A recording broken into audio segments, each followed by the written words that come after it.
Hey there friendos, Newbornkilik here, welcoming you back to another awesome gaming-related video. Now today we're going to be taking a look at the 4th day glitch in Majora's Mask. You know, the super spooky one that caused Ben drowned and all the Jaduzable nonsense. We're going to take a look at that glitch. Now, should be important to note exactly how you do this glitch. Well, it's actually quite simple, even simpler on emulator, but the concept is rather simple. You need to go to the observatory, look through the telescope, and while there is 0.02 or less, so there's 0.02 time, I guess milliseconds of window for error here, you must get out of the telescope. But because you're technically not able to do anything at that point, the game basically sees that it doesn't know what to do, and yeah, you end up a 4th day. You cannot open the pause menu. There's actually a lot of things you can't do, but that is basically how it is done. And honestly, after doing this glitch, I have to say, just standing around waiting with nothing to do in Majora's Mask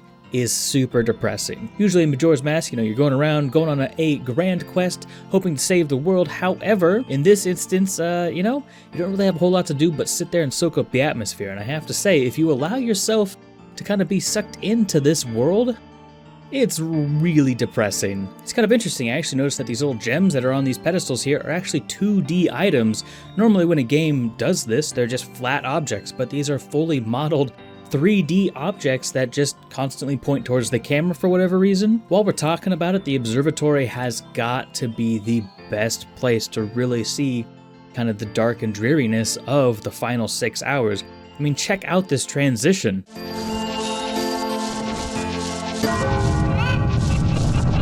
Should we panic? We should panic. I was having a real good time in there up until the bidoom. When that bell tolls and the world shakes like that, you know stuff is going down. It's insane. The tone shift, right then and there, it just all kind of hits you at once. And like I said, you don't have any objectives. You're just waiting for the final 6 hours, or really the last 0.02 quote-unquote time, to do what you need to do. So all you have to do is get lost in this world. And honestly, that moon could go right back up in the sky for all I care. So we get it. It's dark, it's depressing. What of it? We already know this, Newbornkilik. Let's get on to the 4th day glitch already. I feel like waiting here is honestly part of the enjoyment of doing this glitch. I mean, this is such a cheery place. It's supposed to be... What did you just do?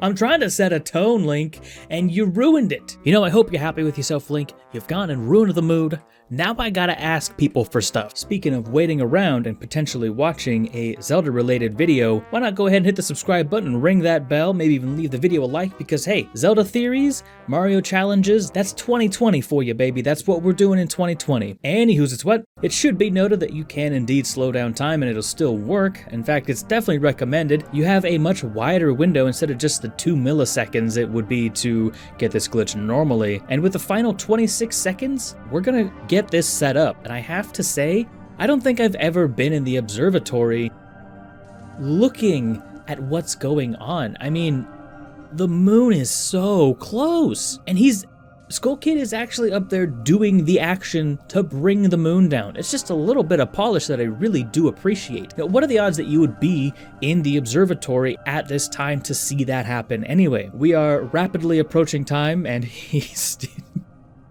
still just standing there with his bald spot. And bear in mind with all of this, if you miss that 2 millisecond mark on the original game, you're going all the way back. And trust me, I failed a couple times. Uh-oh. Well, sorry, Termina. I guess you get to perish because I was a little bit too curious. And while we're here, if you haven't watched the scene of the moon crashing in a long time, it is actually super impressive.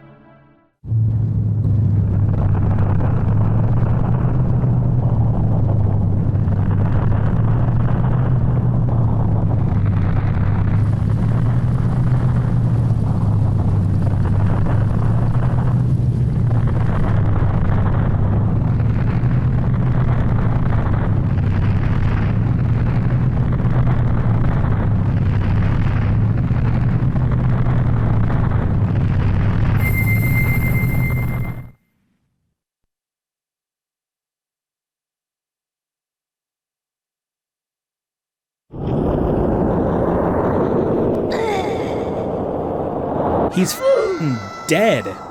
Luckily, we were able to use quick saves because it's a pretty tight window and I did fail a couple times. But with a little bit of great timing, we did manage to get it eventually. Not this time. Sorry, Termina, my bad. But eventually, we got it. With literally no time left, I hit it on the last millisecond. But that's it.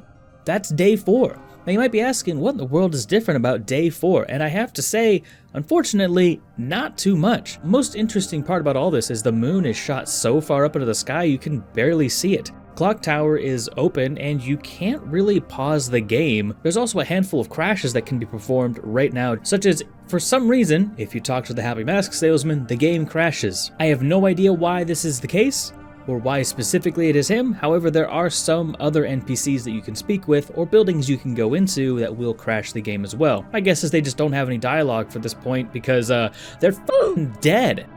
Honestly though, that's about it. I mean, even the Gibdo in Ikana Canyon will still throw their hands up in the air and praise the Lord, just as if the moon hadn't just fallen on their heads and then retracted back up into the atmosphere. Honestly, there wasn't really much weird about this. I did try dying to Sharp in the well here, thinking it's Ikana Canyon, some spooky stuff has got to happen.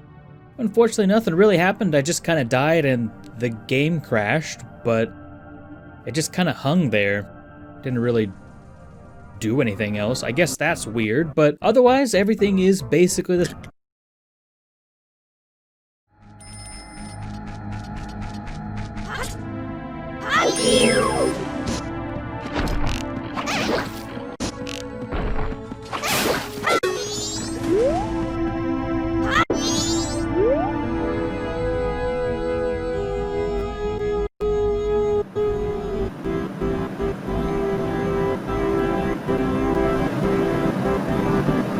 Thanks so much for watching all the way to the end. If you did enjoy this Majora's Mask sort of revisiting or retrospective, so to speak, please do let me know in the comment down below. It does help me out. And hey, like the video, it helps me grow. And while you're there, why not subscribe, hit the bell? Because if you don't, well, you won't know when I post because subscriptions don't mean anything, but the bell does. That's what we're told. Anyway, I'm Newbornkilik and I will see you in the next one. I'm out.